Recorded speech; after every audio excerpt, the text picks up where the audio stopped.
É isso aí, pessoal, aqui é o Dr. Reclama. E aí, tá nervosinho, tá? Tá peidorreirinho? Bom, galera, fazer esse vídeo hoje aí pra conversar com vocês aí, fazer um vídeo meio que reflexão, né?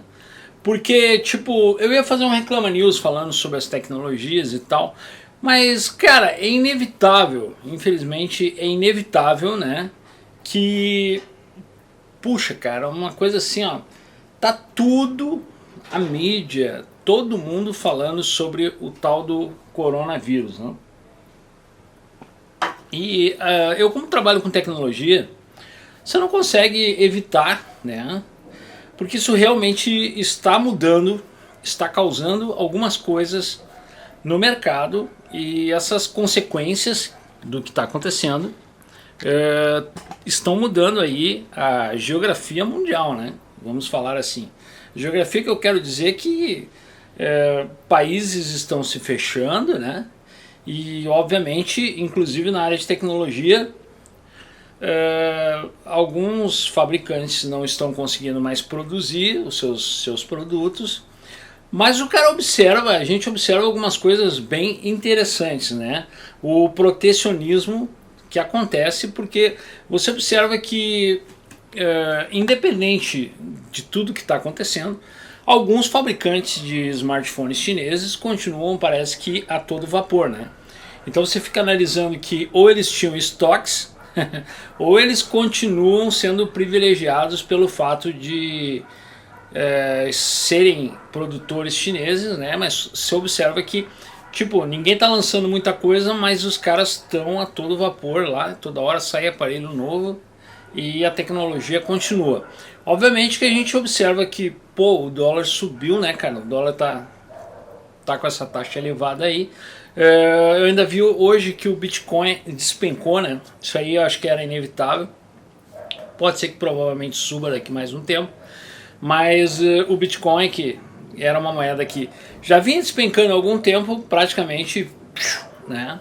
Então a gente, são N situações que você observa, né? Por exemplo, alguns países aí que estão decretando quarentena, que te fazem pensar e repensar, né? A primeira coisa que eu penso quando eu vejo toda essa história de pessoas contaminadas aí, né, é como o brasileiro é burro, né? Porque, cara, era só ter evitado o tal do carnaval, não é verdade?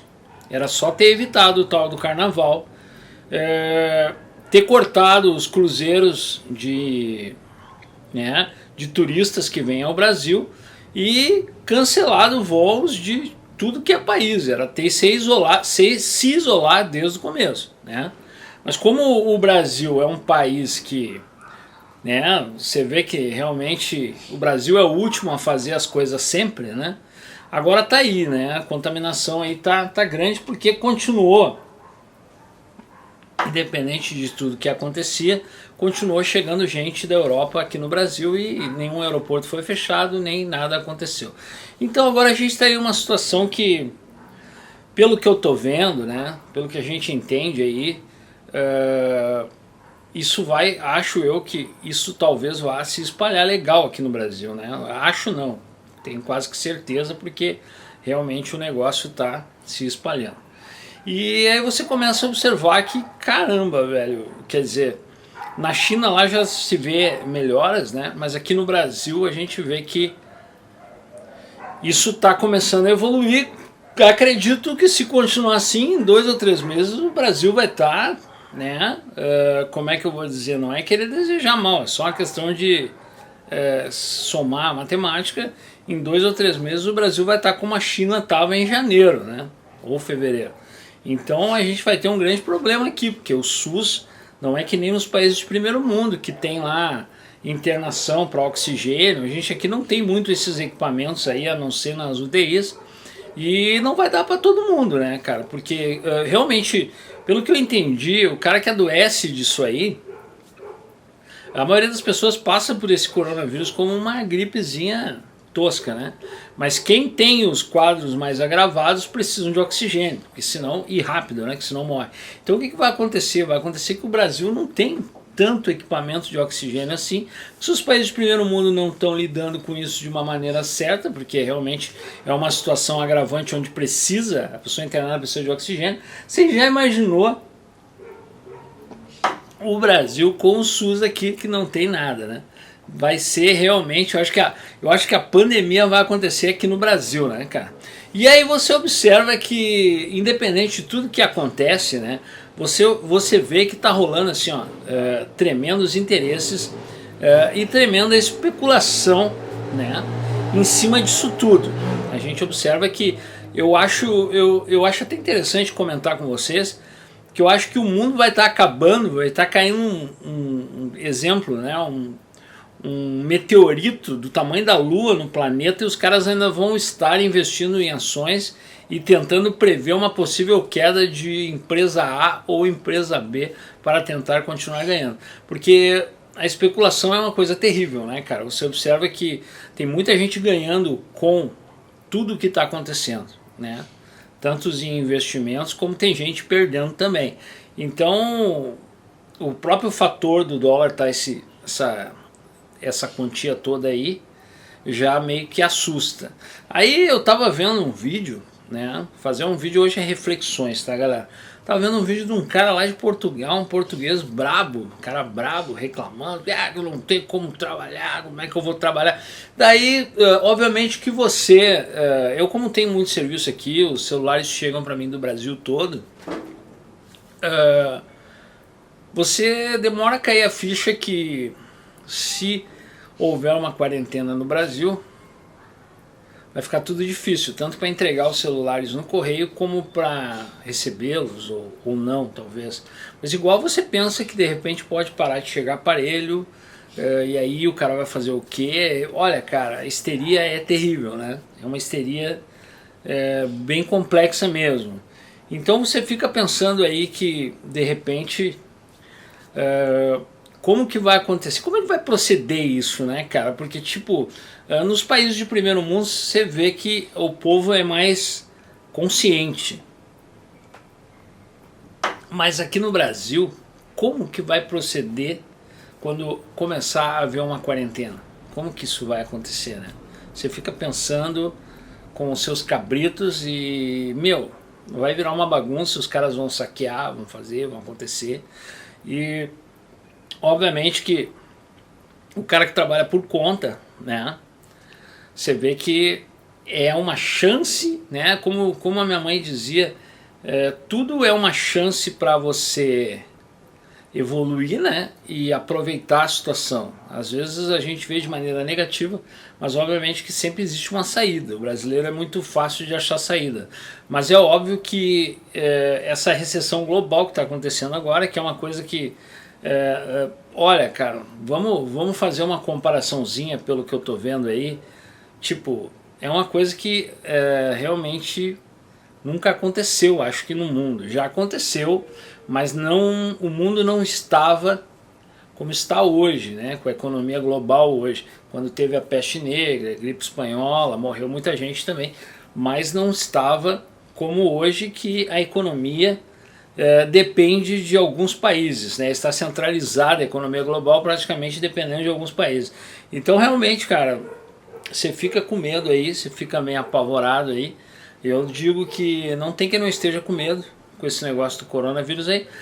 No meu caso, meu medo maior não é tanto por contrair ou não o tal vírus, né? Porque obviamente só você tentar somar 2 mais 2 que você vai ver que em 5 anos todo mundo já vai ter entrado em contato com esse tal coronavírus aí, pelo simples índice de propagação, né? Então ele é uma gripe, então obviamente vai ter gente que vai ter essa gripe normal, não vai ter nada, e vai ter gente que vai passar mal.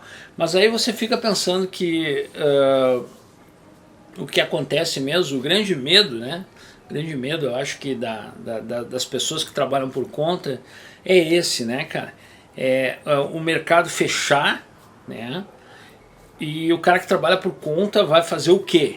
Né? Quem é empregado vai ficar em casa, legal, mas e a empresa pode falir, vamos e comemos.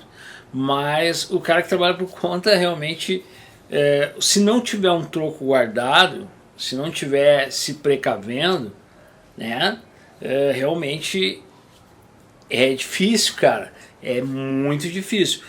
E você imagina assim, ó, se as contas, engraçado, o mais interessante disso, de tudo isso, é que você analisa que pode acontecer uma pandemia, o mundo pode parar, mas as contas vão dar um jeito de chegar até você. Ou se elas não chegarem, independente, você vai acabar indo para o SPC ou Serasa, com pandemia ou não, né? Então não importa o que aconteça, né? Você para analisar que você tem que, de alguma maneira, pagar suas contas, e se o bicho pegar e não tiver clientes e não tiver como entregar, mesmo assim as contas vão bater na sua porta. Então realmente, cara, o cara começa a pensar, né? Você começa a pensar, você começa a ver que, eu acho assim, ó, uma coisa que é inteligente de se pensar hoje é assim, galera. O que eu faria, tá? O que eu faria não, o que eu pretendo fazer? Acho que semana que vem eu pretendo começar a estocar alguns alimentos. Você não sabe o que pode acontecer, né? Então eu pretendo de repente estocar alguma coisa mais básica, até para o neguinho não morrer de fome nessa pindaíba aí, né? Porque vai que fecha.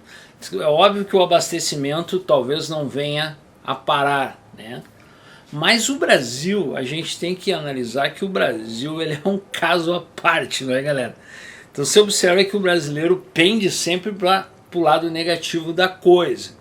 Então, semana eu tive no hospital e, cara, eu nunca vi tanta gente de máscara, né? O pessoal de máscara já assim.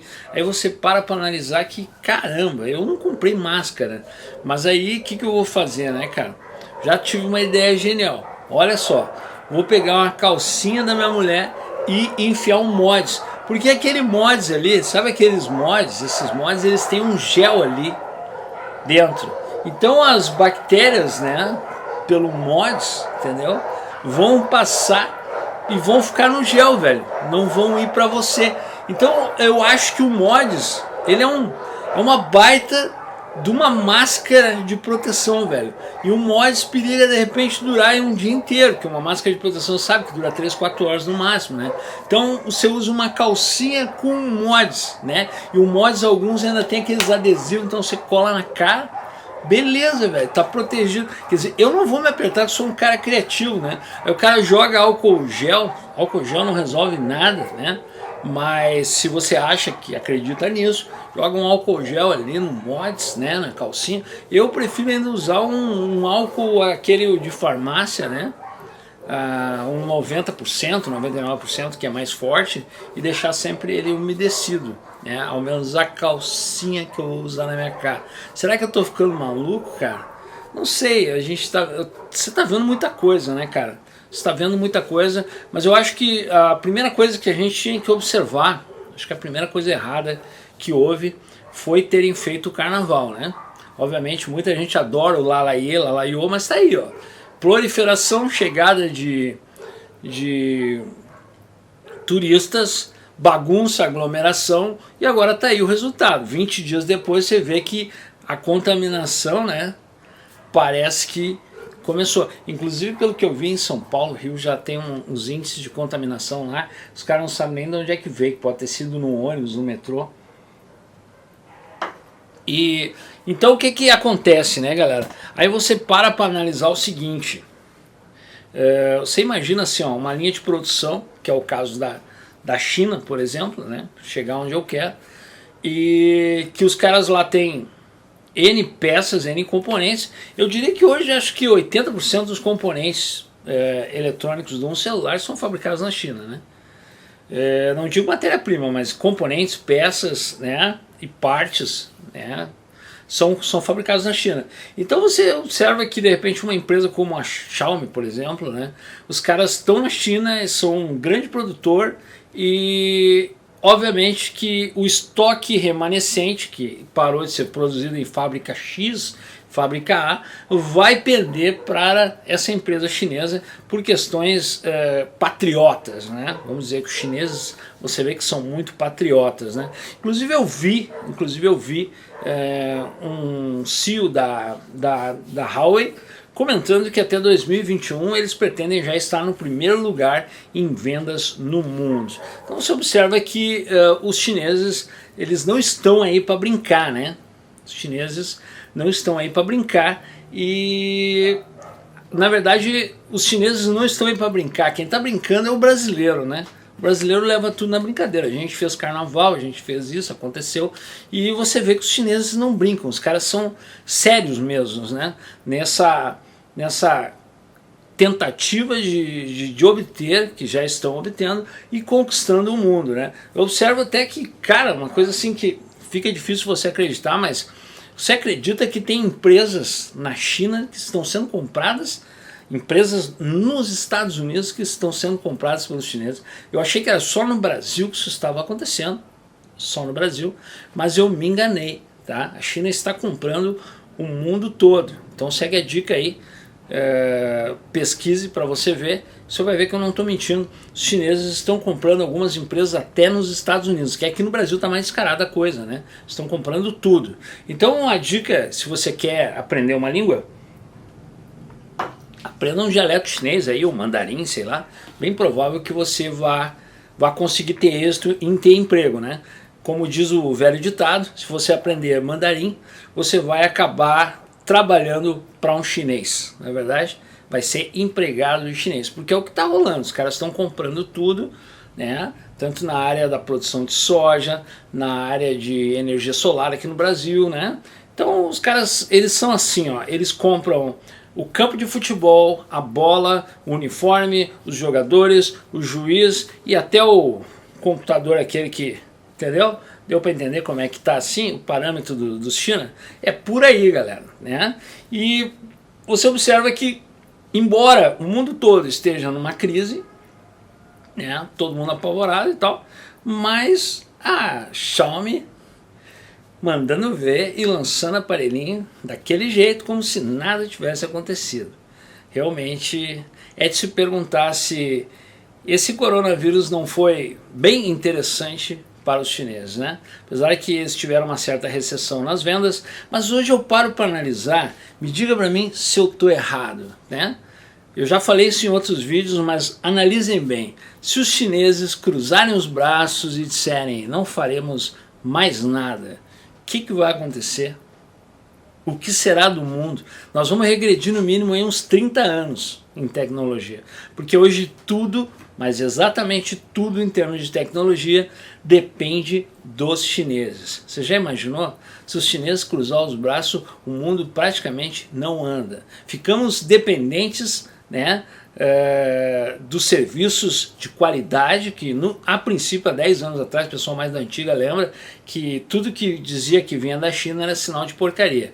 Eles foram melhorando, e hoje a gente tem aí produtos baratos e de qualidade. Então ficamos dependentes dessa situação, né? Isso é bom para o cara se alertar e entender que esse mundo globalizado não é tão bom assim e que talvez a gente devesse ser menos dependente dos chineses. É isso aí, pessoal. Valeu, um abraço.